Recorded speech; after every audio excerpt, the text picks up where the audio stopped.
Bonjour à tous, donc bienvenue pour cette Agora du soin digital. Donc j'ai le plaisir d'ouvrir ce matin avec mon ami Nicolas Castoldi qui ne peut pas être présent là pour ce lancement, donc du coup je vais parler de deux voix. Donc bienvenue à l'Hôtel Dieu qui symbolise un endroit où le numérique, la santé peuvent se croiser, où cette porosité entre ces différents univers peut s'exercer.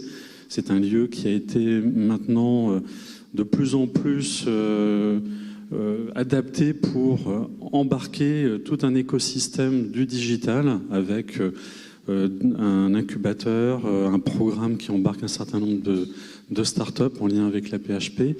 Et du coup, moi, je représente l'Axel, qui est une association du digital. C'est la principale association du numérique en France sur des pratiques transversales. Donc l'idée, c'est de pouvoir faire du partage d'expériences entre acteurs qui peuvent être dans des secteurs d'activité très différents. Et dans ce cadre, avec Nicolas, on a créé un club qui s'appelle le Club Santé Connectée, qui vise à favoriser justement cette interaction entre le monde de la santé et le monde du digital. Donc bienvenue pour cette deuxième journée et une matinée qui va être très riche avec des débats et des échanges qui vont être très intéressants sur des thèmes qui nous touchent tous dans le monde de la santé, qu'on soit du côté du monde médical, paramédical, ou qu'on soit du côté des patients. Et je pense qu'on a rassemblé un panel qui représente particulièrement bien cette vision à 360 de la santé. Et donc du coup, c'est l'occasion de partager avec vous ce moment fort, puisque c'est une première aussi, c'est une innovation que d'organiser un événement de cette nature dans un hôpital qui fonctionne. Donc c'est pas simple d'un point de vue de la logistique et de l'organisation, donc de pouvoir faire tout ça dans les routines hospitalières et avec toutes les contraintes que ça implique. Mais pour nous, ça nous semblait vraiment faire sens de pouvoir intégrer ça au plus proche finalement de ce que représente la santé au travers de l'hôpital qui est un peu le porte-étendard, cette image qu'on a tous en termes de représentation de la santé. Donc voilà, donc je passe la parole maintenant à Paul et merci à vous et bienvenue à tous. Merci David. Bonjour à tous. Donc, je reste dans le dress code basket bleu, j'avais pas vu David pareil. Donc je suis ravi d'animer ce premier atelier de la matinée. On est sur un titre qui est Suivi à distance, comment faire plus. Moi, du coup, je suis Paul Maître, je suis membre de l'Axel, l'association co-organisatrice, membre du club santé aux côtés de David et Nicolas. Et parce que mon métier, c'est je suis consultant en innovation santé sociale, donc on accompagne ce type des projets auprès d'acteurs publics et privés dans ce domaine-là. Et je suis très ravi à chaque fois de rencontrer des professionnels de santé, et des porteurs de solutions et des chercheurs. Donc c'est un honneur et un plaisir que d'animer cette session. C'est une session, on appelle ça des ateliers, c'est le troisième, hier il y en a eu deux, on en a deux ce matin. L'idée d'appeler ça un atelier, c'est d'être, si possible, un peu plus collaboratif et dans l'échange qu'une table ronde, même si on garde le dispositif, un plateau d'intervenants, je vais faire parler. L'idée c'est qu'on génère de l'échange entre vous, de l'échange avec la salle. On a une salle pas trop grande, avec pas trop de monde. L'intérêt c'est de pouvoir faire des temps d'échange, de questions et d'interpellations. Si ça vous tente, si ça vous dit, on donnera je laisserai des temps d'espace pour questionner sans forcément attendre la fin. C'est filmé, donc pour ceux qui ne sont pas là ou pour après revoir des choses, réexploiter, il y aura une mise à disposition des images et donc tout le contenu sera partagé bien plus largement que ce qu'on est ce matin. Voilà pour la modalité. Sur le sujet, pour le lancer, le suivi à distance, comment faire plus, on est bien et je trouve, moi je suis très heureux d'avoir ce thème-là, c'est un cas d'usage super illustratif de la grande thématique de l'Agora qui est, dont le sous-titre est du puzzle au parcours. Dans le sens où c'est bien on est bien dans l'idée avec ce thème, on va parler plus spécifiquement d'un cas d'usage qui est le suivi à distance, la télésurveillance, mais on a bien un sujet de numérique en santé.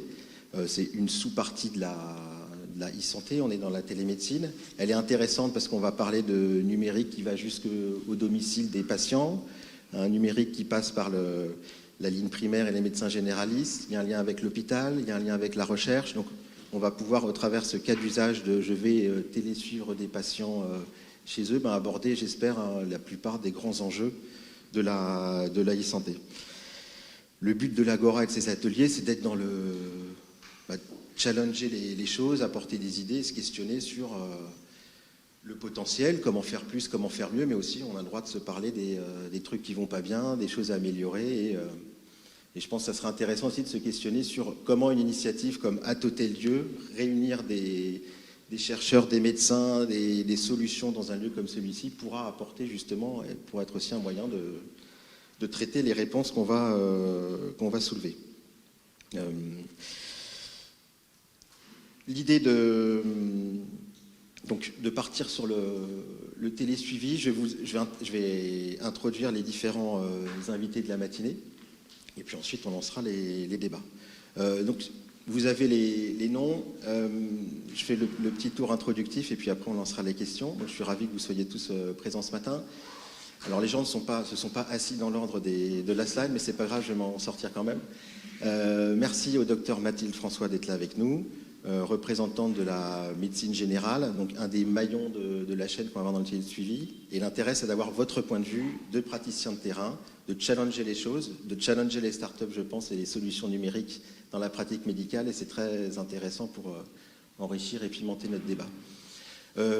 Ensuite, je suis ravi d'accueillir le professeur Marie Essig, donc comme c'est indiqué, qui est néphrologue à l'hôpital Ambroise Paré, mais qui va pouvoir nous parler d'une expérience de mise en place d'une plateforme de télésuivi avec son point de vue de professeur hospitalier. Bernard Castells, que je suis ravi d'accueillir à cette table ronde, qui va pouvoir nous amener, j'allais dire, un point de vue hybride, et de médecins, et de praticiens, et d'innovateurs start-upers, et de regard, et je m'arrête là, et de regard large sur les problématiques de numérique en santé, et avec un travail plus spécifique sur la data, le lien ville-hôpital et comment, entre guillemets, booster l'innovation en santé. Et le cas d'usage du télésuivi sera intéressant à évoquer avec toi. Ensuite, nous avons Nicolas Jacob. Et là, on passe côté des porteurs de solutions, des porteurs de plateformes. Nicolas qui travaille, vous nous en direz bien sûr un mot, à Health for People, et qui est d'ailleurs le socle de la plateforme utilisée par le professeur Essig, si je ne m'abuse. Ensuite, nous avons un autre représentant du corps médical et de la recherche, le docteur Julien Kirchgessner, qui travaille en gastro-entérologie à Saint-Antoine, qui fait de la recherche sur les sujets de la data et qui porte lui aussi une plateforme dans sa spécialité de télésuivi. Pas juste de projet, là aussi au niveau c'est exploiter, c'est utiliser, c'est l'intérêt aussi de vos projets. On est déjà à des stades avancés d'utilisation, donc des retours d'expérience intéressants. On complète le panel avec 2 invités pour une solution. C'est donc Alexandre Falzon et Guillaume Fayol, les cofondateurs de la start-up Nouvéal. Là aussi, un autre point de vue intéressant, c'est une solution start-up qui grandit, qui évolue, qui a déjà quelques années au compteur et qui s'intéresse à la relation patient-médecin et à cette e-santé étendue entre l'hôpital, la ville et le domicile. Et ça sera intéressant d'avoir votre point de vue à date sur ce qu'on peut faire dans ce qu'on appelle le télésuivi. Maintenant que j'ai introduit nos invités, je vous propose de démarrer le tour de table et de vous laisser vous exprimer. Peut-être, du coup, chacun en parlant de là où vous êtes, de votre casquette, soit de professeur, de praticien, de porteur de solutions. Évidemment, introduire ce que vous faites, mais avoir en un point, en quelques mots, votre expérience du télésuivi pour expliquer de votre point de légitimité où vous parlez. Donc, soit vous avez un projet, soit vous avez une solution, mais pour vous, quelle est votre expérience de télésuivi? Quel est en synthèse le service rendu par la plateforme ou la solution que vous développez? Et puis enfin, derrière cette présentation de ADAT, voilà le service que vous apportez en télésuivi, peut-être commencer à se projeter et dire est-ce que vous avez déjà j'allais dire quand on parle de comment faire plus, est-ce que vous identifiez un axe majeur ou un sujet majeur à développer pour améliorer ou aller plus loin que ce que vous faites aujourd'hui, que ce soit en étendant le champ d'utilisation, en allant plus loin dans la data, dans la technique, je ne sais pas. Donc peut-être démarrer par des porteurs de projets ou de solutions, et puis après avoir peut-être en fin des points de vue de praticiens de terrain et de Bernard. Donc je ne sais pas, un porteur de projet, vous madame par exemple, et je crois que les micros sont actifs dès qu'on les prend. Absolument. Donc en quelques mots, l'idée du projet qu'on est en train de déployer en utilisant la solution SEMIA et H4P, c'est non seulement, enfin, c'est de rapprocher l'expertise néphrologique des acteurs de proximité. Alors pourquoi ? Parce qu'on constate que les patients qui ont une maladie des reins sont diagnostiqués tardivement, arrivent dans la circuit néphrologique tardivement, au moment où on peut beaucoup moins agir, et si bien que ça conduit à beaucoup de patients qui ont une défaillance rénale avec des contraintes majeures pour eux, de dialyse, et des coûts de santé pour la société qui sont extrêmement élevés. Il est bien évident qu'on ne va pas pouvoir, nous, petits néphrologues, aller voir tous ces patients, et que surtout, ça n'aurait aucun intérêt. Ce qui est important, c'est plutôt d'aider tous nos collègues à diagnostiquer, identifier et surtout à faire cette prise en charge. Finalement, faire une montée de compétences, tout ça. Alors, vous allez me dire, mais ils peuvent très bien le faire déjà dès maintenant. En fait, notre spécialité, c'est une spécialité qui est souvent mal connue, qui n'est pas très compliquée, mais les examens ne sont pas ceux qu'on fait usuellement. Et donc, ça, en fait, ça met un peu... Enfin, voilà, les acteurs de proximité ne sont pas forcément à l'aise. Et l'idée de la plateforme, c'est de les rendre à l'aise. Et donc, de leur apporter un outil qui, à la fois, fasse des alertes, donc de la télésurveillance, mais aussi, surtout, des aides. Donc, on a un outil d'aide à la décision, et c'est particulièrement le sujet de la proposition d'H4P. Et donc, le service de néphrologie, il n'est pas là pour revoir tous les patients, il est là pour agir en subsidiarité. C'est-à-dire que si la proximité, alors quand je dis la proximité, c'est aussi bien les collègues généralistes que le médecin coordonnateur d'EHPAD, que le spécialiste qui est spécialiste en gastro-entérologie, mais qui se rend compte que, voilà, soit lui, il agit et il voit l'alerte, il met en place le bilan qu'il faut et le traitement qu'il faut. C'est très bien, il l'a fait, c'est parfait. Nous, ce qui nous intéresse, c'est que les patients soient bien pris en charge. S'il n'a pas agi, on est là en subsidiarité pour aller voir quelle est la problématique et éventuellement agir pour faire que les patients ne soient pas laissés dans la nature sans qu'il y ait une prise en charge qui se mette en place. Donc l'idée, voilà, c'est de déployer sur le terrain une solution qui ne soit pas que de l'alerte, mais qui propose en plus quelque chose, et que le service spécialiste de recours soit en subsidiarité pour aider les professionnels de proximité. Bien entendu, on construit ça aussi dans une perspective de recherche sur est-ce que ça va être efficace, parce que bon, c'est une idée, voilà, c'est très beau, mais est-ce que ça va marcher ? Et puis surtout, est-ce que ça va correspondre aux besoins, hein ? On est très pragmatique, et donc, ben voilà, on verra le retour surtout des professionnels de proximité. Voilà en quelques mots la présentation. Super. Juste le stade du projet ou du service aujourd'hui, ça tourne avec des patients suivis, un service rendu qui est déjà appréhendable. Là, on est sur quelque chose qui est plus simple, puisqu'on a les patients de néphrologie, donc on voit déjà les alertes, et puis on commence à identifier des points de charge de travail, parce que ça aussi, hein, on a tendance à penser que finalement ça va tous nous soulager de notre charge de travail. Attention, vérifions ça. Et l'idée, c'est en fait dans les mois qui viennent de pouvoir la déployer sur des territoires de santé qui sont à distance de l'hôpital Ambroise Paré. Peut-être un mot du coup de la solution qui va avec, comme ça nous fait Exactement. un paquet cohérent. Bonjour à tous, donc je suis Nicolas Jacob, ça résonne un peu, de la start-up Health for People. Merci professeur Essig pour cette introduction. Je pense qu'elle situe bien, en tout cas, un des enjeux qu'on essaye de travailler chez Health for People. Alors, pour faire relativement simple, nous on développe un système d'aide à la décision et à la pratique professionnelle pour les soignants qui, on va dire, interviennent en première ligne. L'idée, comme elle a brillamment souligné, c'est qu'aujourd'hui, notamment sur la partie télésuivi, on va d'un côté faire remonter de plus en plus d'informations et de données avec les outils de télésurveillance, les objets connectés, Mais pour que ça soit vraiment efficace, il faut que ça soit utilisé au quotidien, il faut que ces informations-là, qui génèrent des alertes, entraînent des actions concrètes sur les parcours de soins des patients. Et pour ça, on se retrouve confronté à une problématique aujourd'hui, c'est que on a quand même peu de médecins, de moins en moins, les ressources sont très contraintes. Et du coup, comment est-ce qu'on fait pour gérer cette charge de travail supplémentaire ? Donc l'idée de notre système, c'est de permettre de diffuser l'expertise, les connaissances médicales d'experts des pathologies pour les rendre utilisables par d'autres acteurs de proximité. Ça peut être effectivement des médecins généralistes, des infirmières de pratique avancée, des infirmières de coordination, pour leur permettre de faire face à ce défi du suivi de population et de pouvoir réagir rapidement par rapport à ça. Aujourd'hui, notre solution, elle est utilisée donc à travers des outils de télésurveillance, mais aussi pour du suivi de patientèle en maison de santé pluridisciplinaire, centre de soins, ou même pour le suivi de personnes âgées à domicile. Voilà. Merci.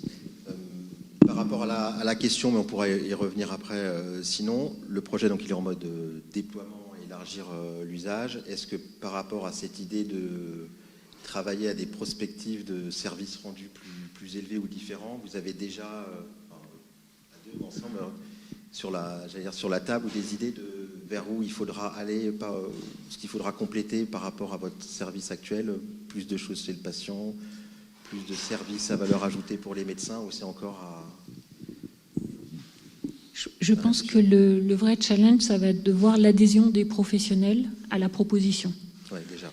C'est vraiment là-dessus, parce que si on n'a pas le retour que c'est utile pour eux, et ça on le verra assez bien sur le nombre de patients qu'ils vont inclure sur la plateforme, la façon dont ils vont gérer par eux-mêmes les alertes, parce que finalement, si c'est j'inclus sur la plateforme mais je laisse le service de néphrologie gérer tout, on revient au concept ancien de réseau hospitalo-centré, faites venir à moi tous les patients.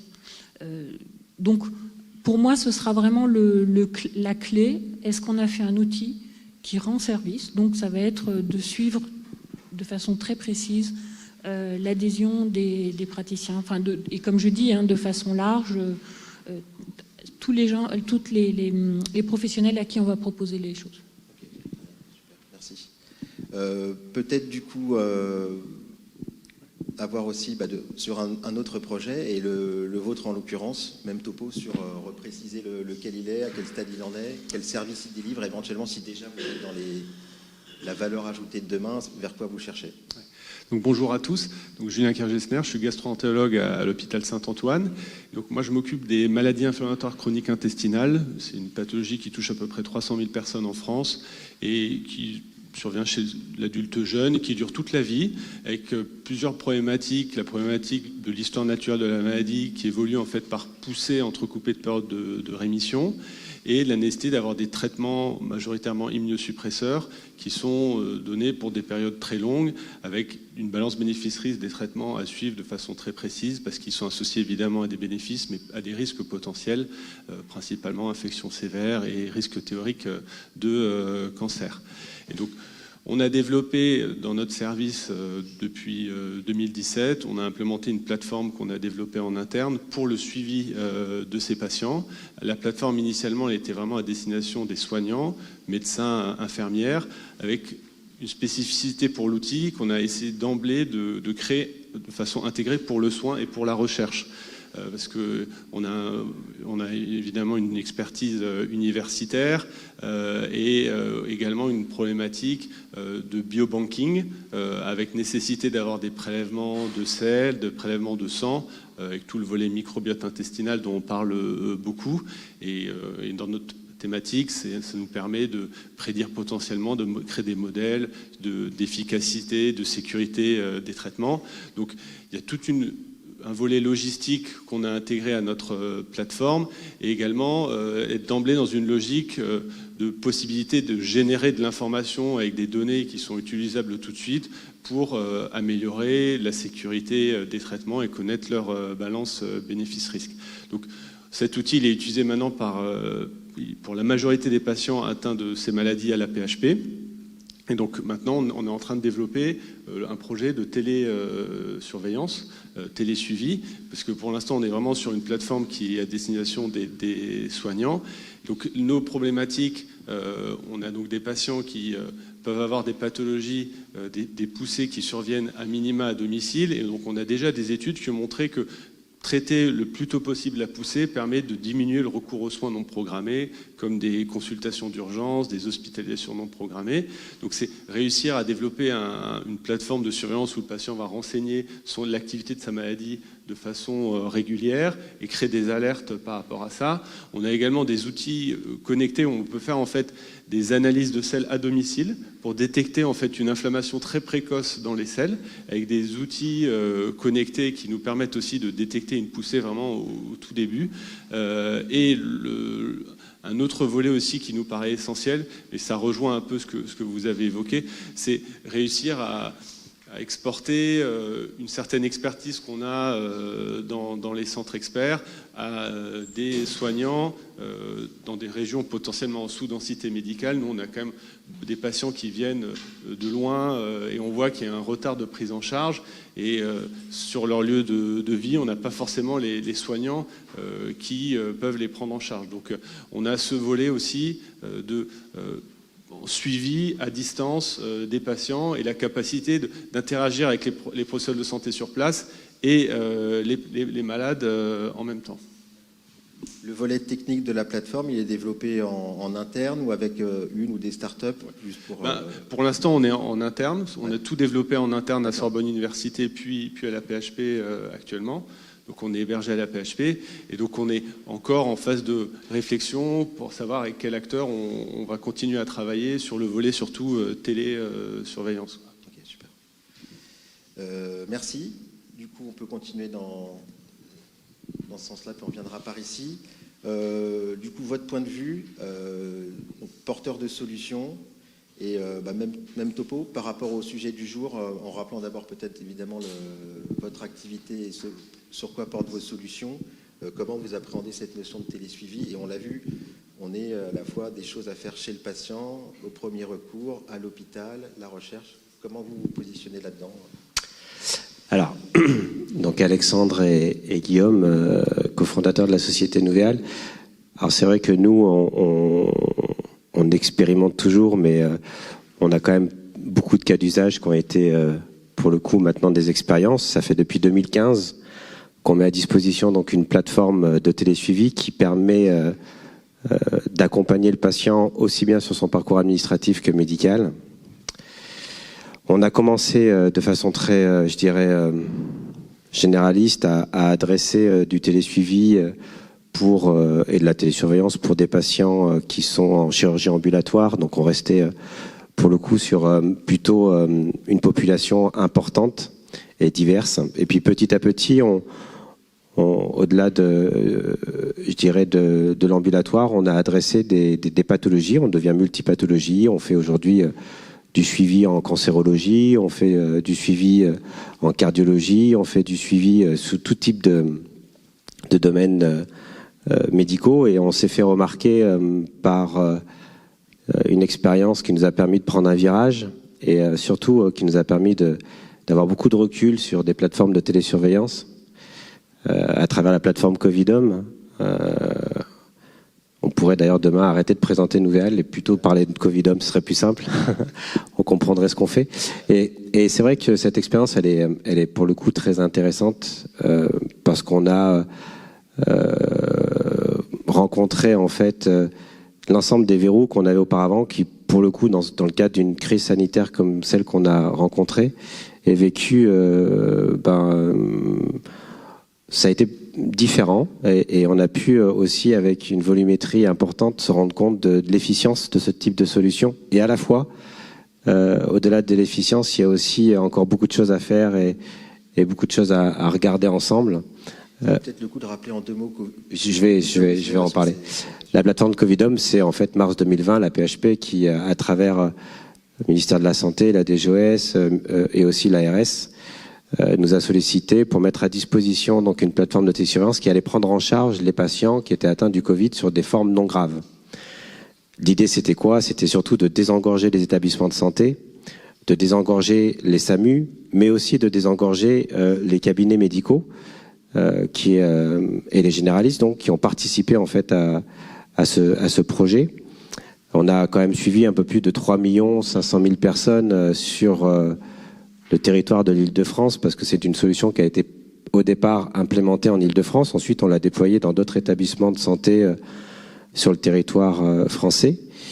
Et donc, ce qu'on s'est rendu compte, c'est que, pour le coup, ça a rassuré le patient, parce qu'on était quand même sur une crise sanitaire avec un nouveau virus qu'on connaissait peu à l'époque. Ça a permis de désengorger, comme je disais tout à l'heure, l'ensemble des cabinets et hôpitaux, mais c'est surtout aussi, ça a permis de pouvoir faire de la recherche à travers les remontées et les données qu'on pouvait récupérer en fonction des parcours qui ont été édigés par des professionnels de santé, urgentistes, infectiologues. Et à travers ces parcours médicaux, où on avait des questionnaires, on avait différents types d'étapes pour accompagner le patient, on récupère aussi de la donnée, ça nous permet d'en savoir un petit peu plus sur cette maladie, sur ce virus. Donc tout ce projet-là nous a permis en fait de comprendre, et je pense que c'est un point qu'on pourra partager ensemble, c'est que la télésurveillance aujourd'hui, pour moi, il y a trois facteurs importants à prendre en compte. C'est le patient, le professionnel de santé, mais aussi les tutelles. Parce qu'elles participent et elles participeront forcément à un moment donné à déployer de façon plus large ces solutions. Donc je pense que ça, c'est vraiment ce qu'on en a retenu. Et ce qu'on a retenu aussi, c'est que le projet Covidom, c'est un projet qui n'est pas un projet de Nouvéal, bien loin de là. C'est la PHP d'ailleurs qui a eu, pour le coup, qui était à l'initiative en fait de déployer cette plateforme. Nous, on a été juste là pour apporter notre savoir-faire technologique. Mais ce qu'on a remarqué, c'est qu'à plusieurs, pour implémenter ces solutions de e-santé, on va beaucoup plus loin et on va beaucoup plus vite. Voilà. Donc c'est ça que je retiens, c'est que chacun de son côté, à vouloir mettre en place différents types de solutions. On voit bien qu'on a une multitude aujourd'hui d'ailleurs de solutions qui sont disponibles, toutes très bien. Après, il faut voir comment on peut uniformiser tout ça, mais c'est surtout se dire que travailler ensemble, le patient, les professionnels de santé, les tutelles et les industriels, pour le coup il y a 4 acteurs, mais ça nous permettra peut-être d'appréhender tout ça et d'aller plus vite et de bien faire les choses. C'est ce que, en tout cas, nous on retient de par expérience. Et puis là, un effet un peu innovation sous contrainte, enfin, de par la situation réelle, qui donne visiblement un coup de boost pour aller mettre en œuvre et tester des choses. Oui, effectivement, oui, c'est dans le cadre de cette crise que nous-mêmes, mais d'autres acteurs, on a beaucoup parlé de téléconsultation, on a parlé de télésurveillance, de télémédecine, et l'innovation sous contrainte. L'intérêt de tout ça, c'est qu'en fait, on va beaucoup plus vite pour le coup, mais on a aussi plusieurs acteurs qui ont leur mot à dire, et c'est ce que je venais de dire, c'est que grâce à ces infectiologues, urgentistes, l'ensemble des acteurs professionnels de santé de la PHP, avec un regard des tutelles, pour déployer ce type de solution, avec toutes les complexités techniques qu'on a rencontrées, de sécurité. La sécurité est un enjeu fort par rapport aux données. Et puis le réglementaire, on pourra aussi en parler, qui est pour le coup très important, mais aussi un frein. Tout ça, en fait, en l'espace de quelques jours, quelques semaines, début mars 2020, on a mis tout de côté et on est allé très très vite tous ensemble. Et c'est ce que je retiens, et je pense que ça peut être aussi un fil conducteur par rapport aux échanges. Mais voilà ce qu'on peut dire aujourd'hui sur notre activité et sur nos expériences que l'on a à ce jour. Super. Validé. C'est bon. Ok, ouais, ça va, vous êtes alignés, c'est parfait. Merci. Donc on le voit. Alors c'est intéressant maintenant d'avoir, on va rebasculer de l'autre côté. Peut-être du coup. Peut-être, et puis après on terminera le tour de table avec Bernard. Du coup, le point de vue du terrain, on l'a vu dans les différents projets, à chaque fois quand on met en place du télésuivi, on a parlé de plateformes, de médecins et d'expertise à l'hôpital, mais à chaque fois on a un maillon qui passe évidemment chez le patient, mais auprès du patient via son médecin généraliste. On a aussi beaucoup parlé, pas tellement de de techno là dans l'échange, mais beaucoup d'organisation. En fait, c'est des projets organisationnels avant tout, dans ce que j'entends. Comment on collabore, comment ça modifie notre façon de travailler.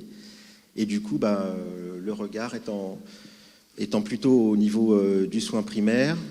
Alors, si vous ne portez pas de projet vous-même, c'est peut-être vous comment ça impacte positivement ou non la pratique de terrain, et comment vous voudriez que ça, dans quel sens voudriez-vous que ça évolue le cas échéant.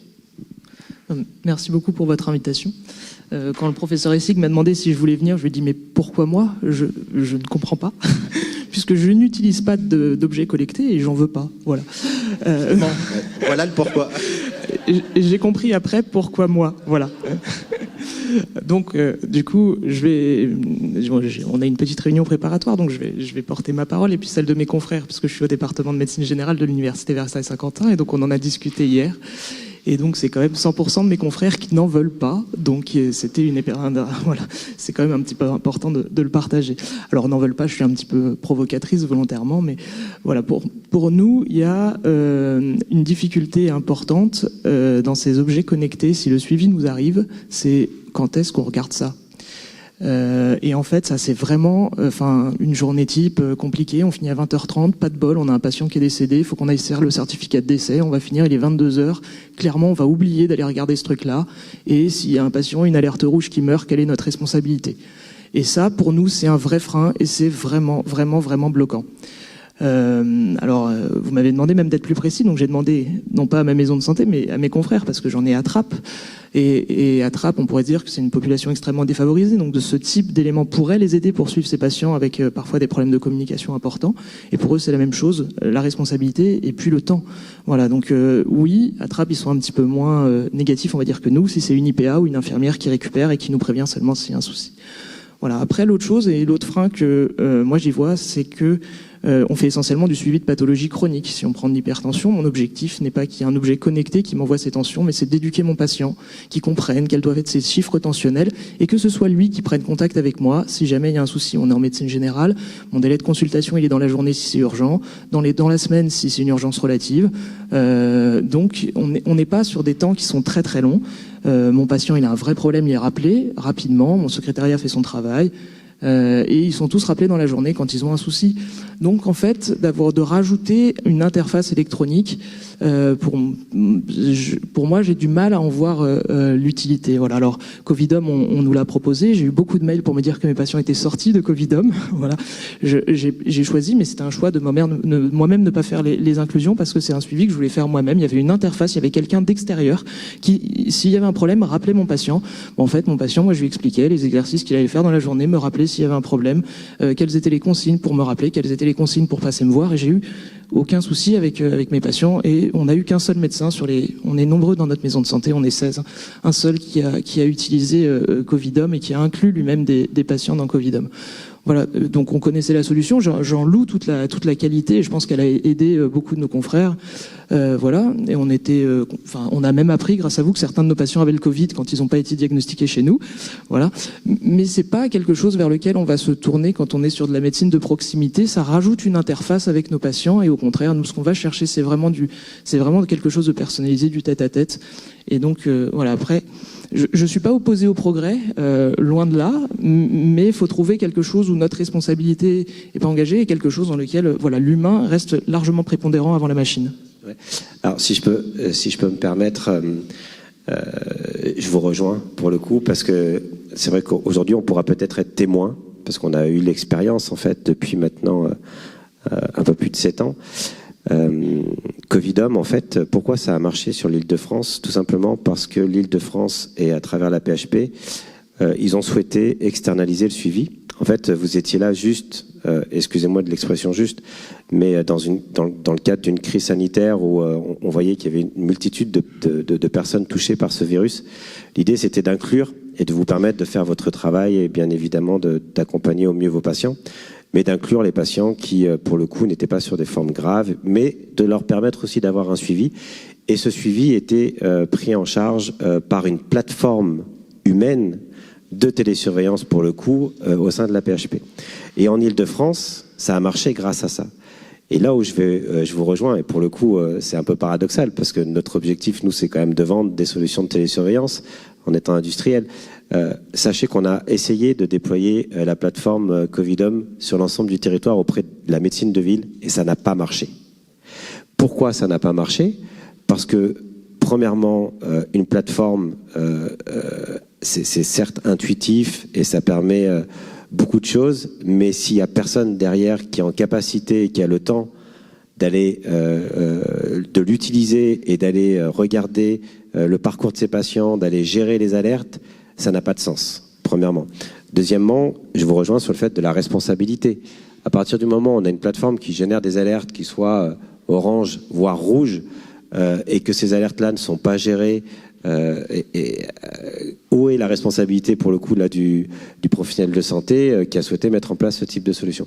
Donc je vous rejoins et pour le coup c'est une réalité. Pour la médecine de ville, il va falloir qu'on adapte ce type de solution et qu'on travaille avec la médecine de ville pour voir dans l'ensemble de ce parcours, parce que on n'oublie pas que le parcours d'un patient, ce n'est pas juste simplement l'hospitalier. Le parcours, il commence par la ville, il commence par le professionnel de santé de ville et les généralistes. Et puis souvent, d'ailleurs, quand il passe par l'hôpital, il revient ensuite dans la ville. Donc nous, c'est vrai que notre objectif, c'est d'essayer de trouver de quelle manière on peut quand même répondre à l'ensemble de ce parcours. Mais pour cela, il faudra qu'on discute avec les professionnels de santé. Mais voilà, pour vous dire, l'expérience Covidom n'a pas marché pour les professionnels de ville en dehors de l'Île-de-France parce qu'ils n'ont pas le temps et il n'y avait pas de structure en dehors de l'Île-de-France pour pouvoir gérer et suivre ces alertes de façon quotidienne, parce que c'est des alertes qui doivent être gérées de façon quotidienne.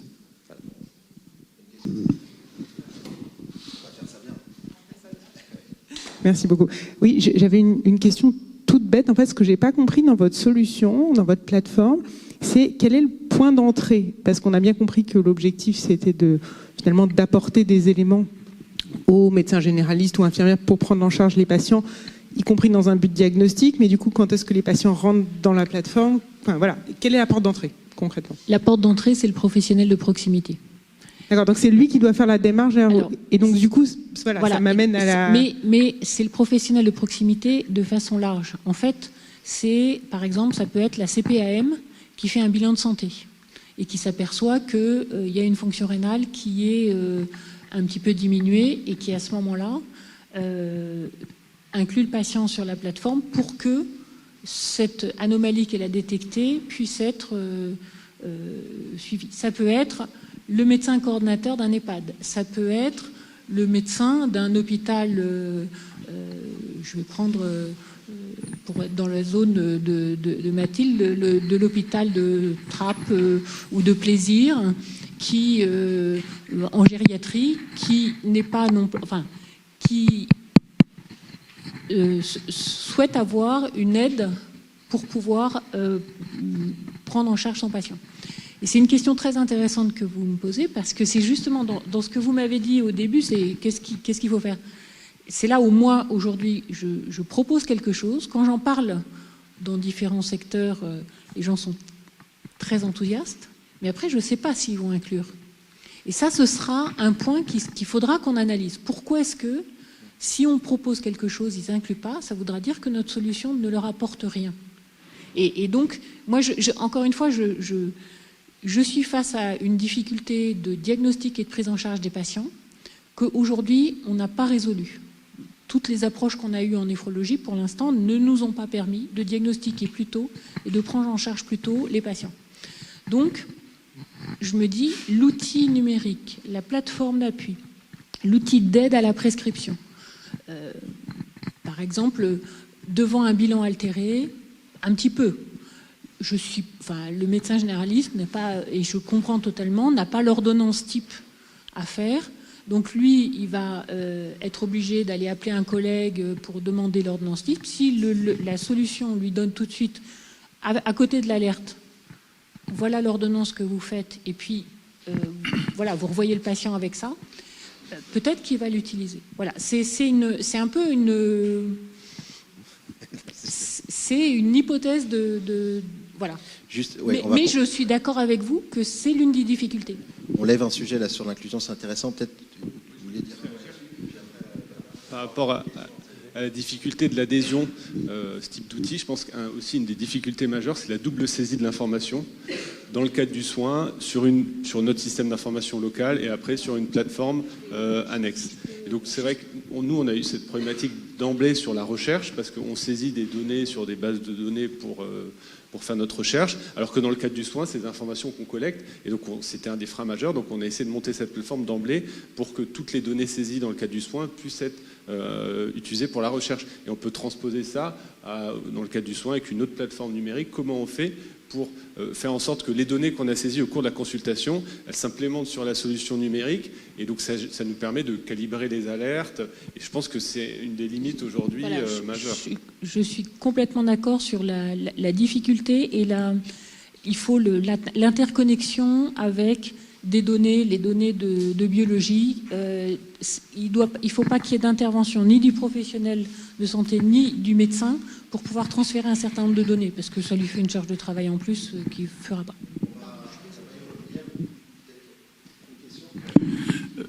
Oui, bonjour, merci pour la table ronde. Et un complément de vision sur Covidom. Alors, je me présente, je suis Olivier Angeon, j'ai été directeur médical de crise pendant 2 ans à la PHP.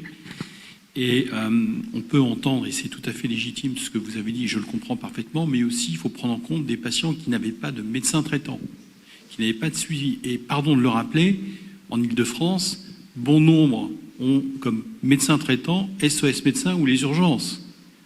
Donc c'était aussi une façon d'alléger les tensions extrêmes sur les urgences.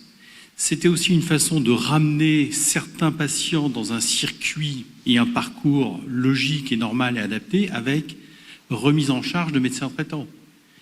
Donc cet aspect, qui est l'aspect l'hôpital regarde la ville, est aussi important à prendre en compte, tout comme l'aspect la ville regarde l'hôpital.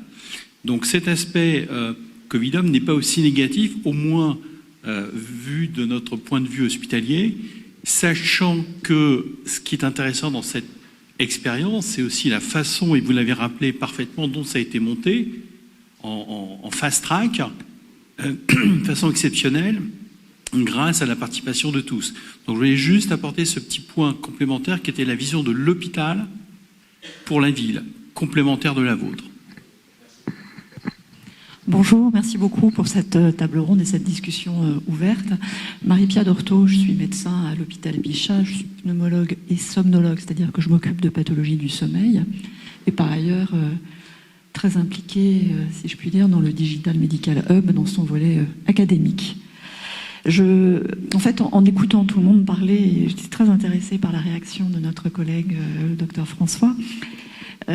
En l'occurrence, j'ai précisé que j'étais somnologue parce que dans les pathologies respiratoires et notamment du sommeil, les patients sont appareillés, traités par des machines qui enregistrent tout au long de la nuit leur respiration, et ces machines sont communicantes. Elles sont communicantes depuis 15 ans, donc on a une antériorité sur le télésuivi qui est très fort, et donc on se heurte à toutes ces questions. La question de la quantité de données, quand vous avez une file active de 2000 patients et vous avez les données chaque nuit de 2000 patients qui arrivent, comment est-ce qu'on fait ? Donc ça, c'est un sujet qui est très important et qui n'a pas trouvé de solution aujourd'hui. Ça pose la question de la multiplicité des outils, parce que vos patients, ils sont appareillés chez Bidule, chez Machin, chez Tartampion, et il y a autant de solutions digitales pour le suivi. Et donc après, là, c'est pour les pathologies respiratoires du sommeil, mais après, il y a le diabète, il y a l'hypertension, il y a l'insuffisance rénale, il y a les pathologies. Et donc si pour chacune de ces pathologies, il y a déjà 20 maladies chroniques, et que pour chacune de ces pathologies, il y a 50 solutions digitales, comment est-ce que n'importe quel professionnel de santé s'en sort? Ce n'est juste pas possible. Ça pose la question, et je pense que, en fait, la difficulté de tout ça, c'est que le progrès va plus vite que nous. C'est-à-dire que les solutions, elles sont proposées par les industriels. Alors, bravo, vous êtes tous super intelligents, vous avez plein d'idées, des ingénieurs qui ont « Waouh, tiens, moi j'ai ce bidule, ça va vous sauver la vie. » Ouais, c'est un de plus. Et donc ça me ramène à un autre point qui paraît important, c'est la co-construction. Et Covidom, ça a marché parce que c'était une co-construction en fait. Sous la pression de l'urgence, ça a été une co-construction avec les tutelles, avec les utilisateurs, avec les patients, etc. Mais ça a aussi marché parce qu'il y avait des moyens considérables qui étaient alloués. Vous avez dit, les verrous ont sauté tout d'un coup, les verrous Même les verrous réglementaires, les CPP tout d'un coup donnaient leur réponse en une semaine au lieu de le donner en 6 mois. Enfin, c'était génial la période Covid. Hein. Nonobstant, je ne parle pas de tous les... Évidemment, j'ai mis 40 000 guillemets à ça. Hein. Mais donc, voilà, vous avez soulevé en fait en creux toutes ces questions-là. La multiplicité des outils, la co-construction, les alertes, comment on gère. Et quelque chose que vous avez dit qui est très intéressant, c'est aussi, ça a marché parce qu'il y avait des humains derrière. C'est-à-dire que l'outil digital seul, il ne marche pas. Voilà, pardon, j'étais un petit peu longue, mais... Merci. Donc, sont posés... Ouais, on va reprendre sur justement dans la deuxième section, là, justement, sur quelles sont les difficultés et autres, mais toutes les interventions, là, ont bien mis en avant. On est sur des sujets d'organisation, de processus de fonctionnement, comment j'organise la pratique qui va autour de l'outil ou de la plateforme que je viens apporter. Bernard, peut-être un mot, du coup, aussi. Même chose avec ta vision sur ce télésuivi, vers quoi il peut aller, et puis en rebondissant du coup sur les sujets qui ont déjà émergé avec les premières interventions. Oui, merci. En rappelant d'où tu parles, évidemment. Oui, merci. Bon, d'abord, on est les héritiers aujourd'hui d'une époque révolue qui a fait de l'hôpital français, du soin français, le premier du monde. D'accord ? On était jeunes, on était riches, et on est arrivé au seuil des années 2000 et on nous a déclarés gagnants. L'OMS a dit « vous êtes les premiers ». Mais il n'y a pas que nous. Tous les pays qui ont développé la médecine que nous avons développée, qui est une médecine du soin, centrée sur l'hospitalisation, avec une hyper-spécialisation, avec tout ce qu'on connaît aujourd'hui. Ça, c'était jusque dans les années 2000. Et dans les années 2000, on savait, mais on a vu monter les murs devant nous et les obstacles. Et aujourd'hui, on est pauvre, on a une population vieille, elle était jeune, et elle est polypathologique, et on a des problèmes d'organisation. Donc on peut considérer que les problèmes d'organisation qu'on a sont naturels et hérités d'un passé qui est glorieux. Donc comment garder le niveau qu'on avait dans cette mutation dont on voit très bien qu'elle impacte chacun. Donc moi j'ai quelques étapes dans ma vie très intéressantes. La première, au tout début des années 2000, j'ai été sollicité pour voir comment on pouvait s'occuper de l'AVC. Okay ? Et au début des années 2000, on m'a expliqué que pour s'occuper des AVC, il fallait mettre les patients dans un hélicoptère, les envoyer aux professeurs qui savaient les traiter, et c'est comme ça qu'on pouvait mieux s'en occuper. Qu'est-ce qu'on a vu évoluer au cours des autres années derrière ? C'est qu'en fait, l'AVC n'a pas changé ni dans sa gravité, ni dans sa complexité, mais par contre, on a vu que l'organisation du savoir-faire, s'est déplacée du centre de la science qui était le professeur et ses équipes vers les acteurs de terrain, jusque dans le VSAB des pompiers, etc. Donc aujourd'hui, grâce à la fibrinolyse, grâce à la thrombectomie, grâce à l'image qui circule, grâce à tout ça, avec tous ces acteurs qui interviennent dans la chaîne de prise en charge, on a des résultats absolument extraordinaires, ne serait-ce que ceux de la thrombectomie, et c'est un grand progrès. Donc, le savoir intrinsèque a peu changé, les progrès technologiques ont apporté un certain nombre d'éléments, mais n'ont rien changé fondamentalement à la pathologie. Ce qui a changé, c'est l'organisation humaine. Et ça, c'est très intéressant, parce que si vous transposez cette expérience à d'autres prises en charge dans les maladies chroniques, vous allez retrouver des éléments qui sont constitutifs de ce progrès-là. Comment la technologie peut apporter des solutions. Autre expérience, c'est qu'à partir de la fin des années 2000, j'ai fait plusieurs missions dans les régions sur la télémédecine pour m'apercevoir, vous le savez aujourd'hui, que déployer la télémédecine dans les régions françaises, ça a été très compliqué à faire comprendre, à faire savoir, etc. Pourquoi ? Parce qu'on n'était pas dans des conditions où des institutions jusqu'aux professionnels, quels qu'ils soient, sur le terrain, et en ville, et dans les régions, et dans les déserts médicaux qui commençaient à arriver. Personne n'était vraiment stimulé à l'idée de faire de la télémédecine, des téléconsultations, du télésuivi, de la télésurveillance, etc. Donc ce sont des concepts très anciens, très connus, maîtrisés technologiquement, mais qui, comme vous l'avez dit, ne sont pas forcément bien accueillis, ou en tout cas, on n'en voit pas l'intérêt. On n'a peut-être pas su expliquer, mais clairement, ça ne s'est pas mis en place. Et puis arrive le tam-tam médiatique de 2016 autour de l'IA, qui, moi je suis radiologue au départ, et en 2016, on nous explique que grâce à l'IA, on va économiser 40% du temps des radiologues, qui sont une denrée rare à l'hôpital. Et je dis, ouais, c'est super, on va voir une entreprise basée aux États-Unis, mais c'est un Français qui l'avait créée, qui nous explique qu'ils vont nous faire 30 algorithmes par an sur tous les sujets pour faire du diagnostic et que, enfin, les radiologues puissent se reposer 40% de temps supplémentaire par rapport à leur repos hebdomadaire qui est déjà relativement long.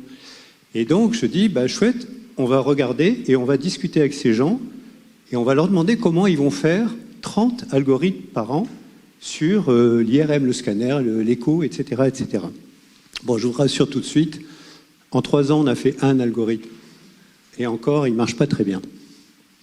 Donc, ça nous a permis, et c'est là que je viens poser un point qui pour moi est très important, l'hôpital reste un acteur très important des territoires, où qu'il soit à Paris ou dans les territoires, il reste un acteur majeur. C'est une réalité, il faut être pragmatique, c'est de cette réalité dont on parle. L'hôpital doit s'ouvrir sur les territoires et considérer qu'il n'est plus l'hôpital qu'il a été pendant des dizaines d'années. Ça, c'est clair. Comment faire pour que les choses se mettent en place ? C'est très simple. Moi, j'ai fait plusieurs missions sur ce qu'on a appelé les projets médicaux partagés des territoires à partir de la loi de 2016. On a regroupé des hôpitaux et on leur a dit comment vous allez faire pour prendre en charge les patients dans des parcours dits gradués, c'est-à-dire le bon patient au bon endroit, au bon moment, avec, etc.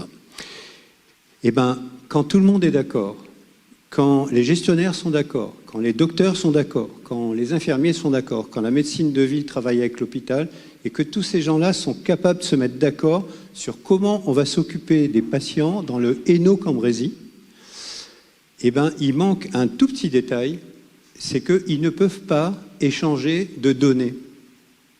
On était dans un désert total de systèmes d'information non partagés, totalement cloisonnés, non interopérés. Alors, la chance que j'ai eue, c'est que j'arrive à Valenciennes, et à Valenciennes, je tombe sur quoi ? Sur des informaticiens qui, à la cave, avaient construit un système qui permettait d'interopérer tous les logiciels de l'hôpital. On tapait Madame Dupont et on avait toute la ligne de vie de Madame Dupont. Extraordinaire. Moi, j'étais là comme radiologue. Le premier jour, je fais ça, je dis « Waouh, c'est quoi ce truc-là » Et donc, je rentre dedans. Deuxièmement, je vais à la direction des systèmes d'information et je découvre quoi ? Je découvre qu'il y a des informaticiens, mais je découvre aussi qu'il y a des soignants qui font de l'informatique. Et il y a même des informaticiens qui se forment à être soignants à l'intérieur de la direction des systèmes d'information. Et là, je me dis, ça c'est intéressant. Donc on a fait quoi ? Et je termine là-dessus. On a considéré que finalement, le rôle que nous pouvions jouer de façon très pratique, c'était à l'intérieur de l'hôpital, construire une plateforme de concentration de la donnée. C'est-à-dire, on capte le maximum de données dans entre 50 et 150 logiciels par hôpital en France, en général. On capte la donnée, on la concentre, c'est-à-dire qu'on l'organise, on dit qu'on la structure ou préstructure, et puis, derrière, on met en place de l'intelligence artificielle parce qu'il faut la raffiner. Si j'ai besoin de savoir si la quantité de patients qui arrivent aux urgences est importante, si je sais à 95% dans 5 jours combien de patients vont arriver, c'est largement suffisant et je suis champion du monde.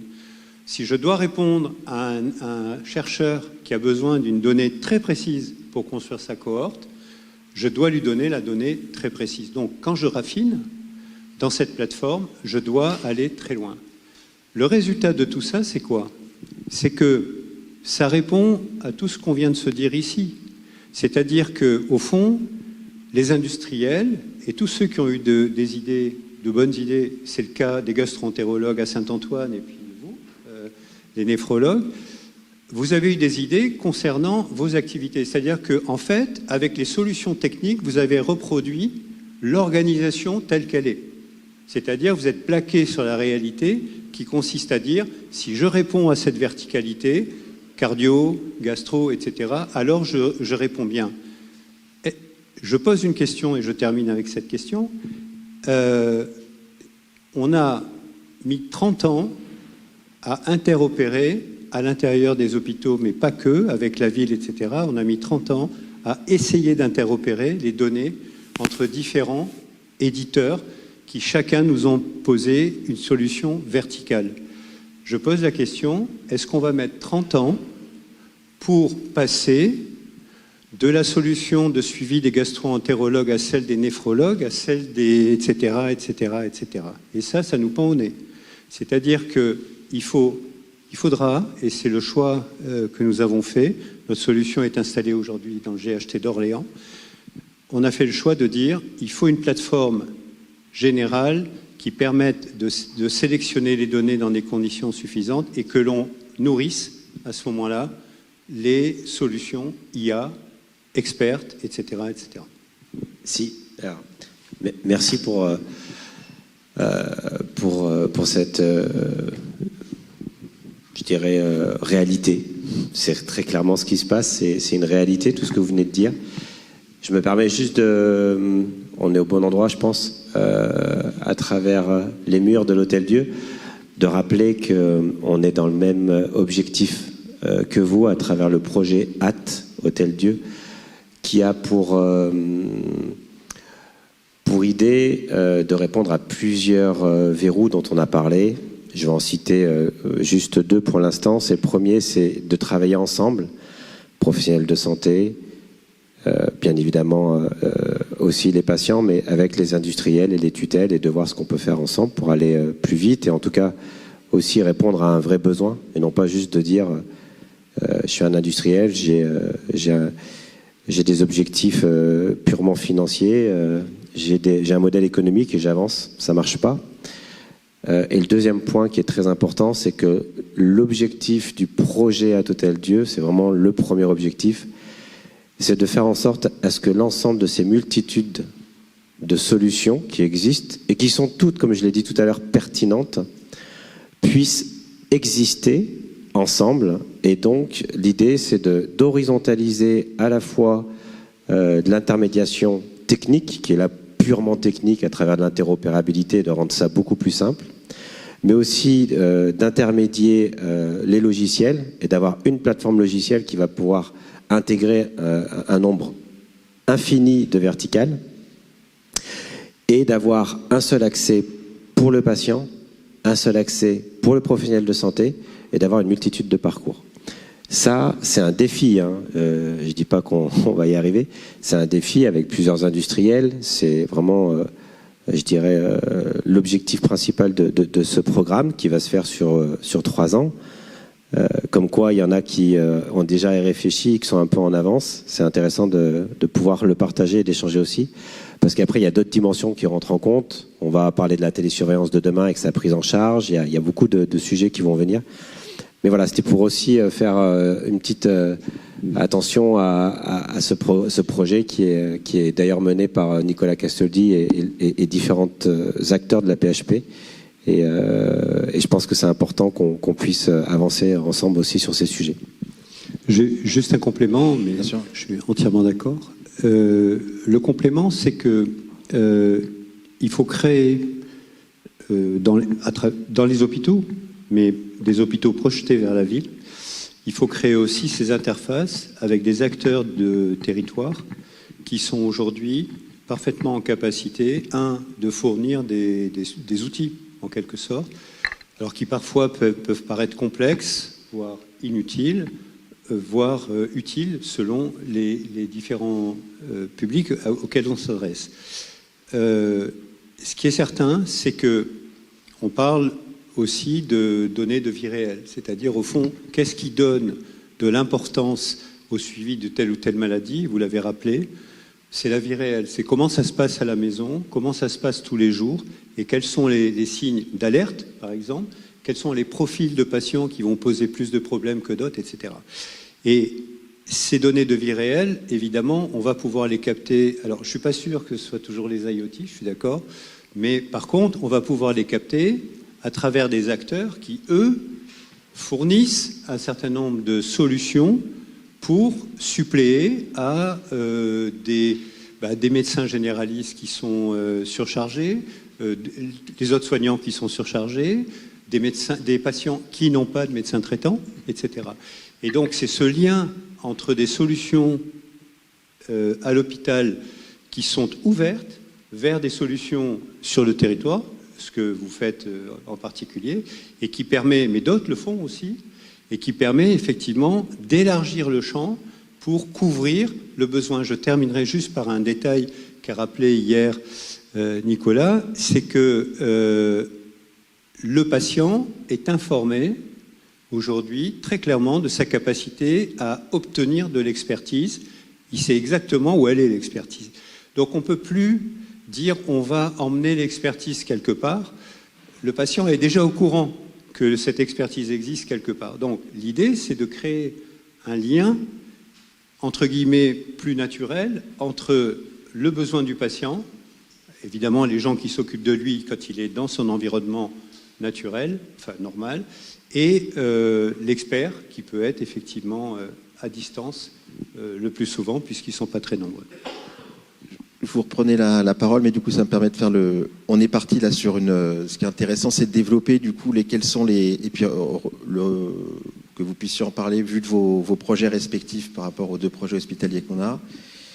Les grands verrous ou les grands défis qu'il y a à relever pour aller vers un déploiement plus massif ou l'évolution de vos plateformes. Est-ce que vous confirmez de vos points de vue du coup de porteurs de projets, ce qu'on a évoqué, un gros sujet d'organisation et de process, avec ce paradoxe de on met du numérique pour gagner du temps, mais ça prend du temps de le faire et on se rend compte que c'est pas si évident que ça.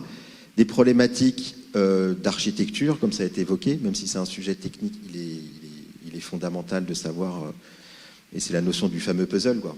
Si je sais pas à un moment faire marcher toutes ces pièces ensemble, comment on fera, ou est-ce qu'il est plutôt sur l'exploitation des données, mais selon vous, quel est le verrou majeur, ou est-ce que vous les retrouvez tous dans votre vie de projet? Puis on verra après comment, en effet, des initiatives comme ici à Tout-Tel Lieu peut vous aider peut-être à réfléchir ensemble à des solutions et on pourra échanger avec la salle. Je voudrais rebondir effectivement sur deux points. Le premier, c'est sur ce fonctionnement, cette proposition en silo, et puis après peut-être une petite remarque par rapport aux connaissances. Alors sur le fonctionnement en silo, moi j'ai juste dans mon background le moment où on m'a demandé de présenter un réseau de néphrologie dans une région française, et je suis arrivée vers les médecins généralistes pour leur présenter le réseau de néphrologie. Ils m'ont dit, écoutez, ok, on a déjà 10 classeurs pour les patients, donc si vous nous en donnez un 11e, vous pouvez tout de suite arrêter.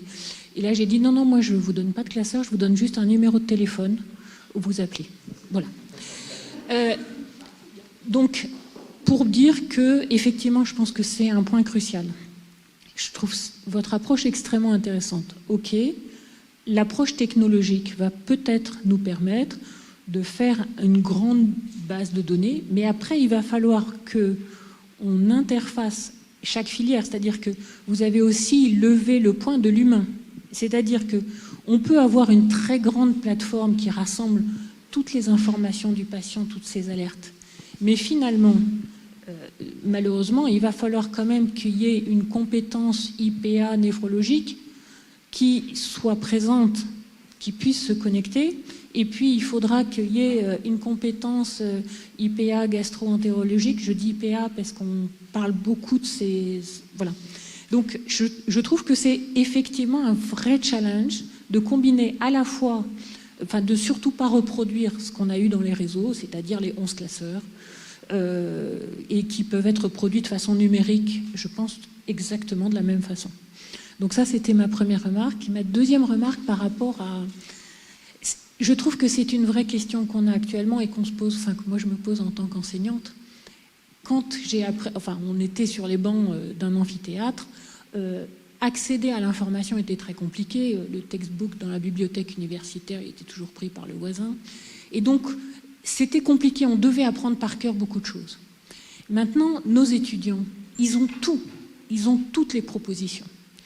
Et ce qui me semble qu'on doit leur apprendre, c'est comment accéder à cette information et comment la comprendre, la gérer, l'analyser de façon pertinente pour répondre à leurs passions. J'ai envie de positionner la proposition d'ordonnance que je fais de cette façon-là. C'est-à-dire, je ne veux pas du tout en rien dire que je pense que personne ne peut garder toutes les connaissances qui nous sont aujourd'hui nécessaires. Et d'ailleurs, moi, la première, quand il faut faire une ordonnance d'une autre spécialité, je me sens très désarçonnée. Mais si je peux proposer un service qui permette que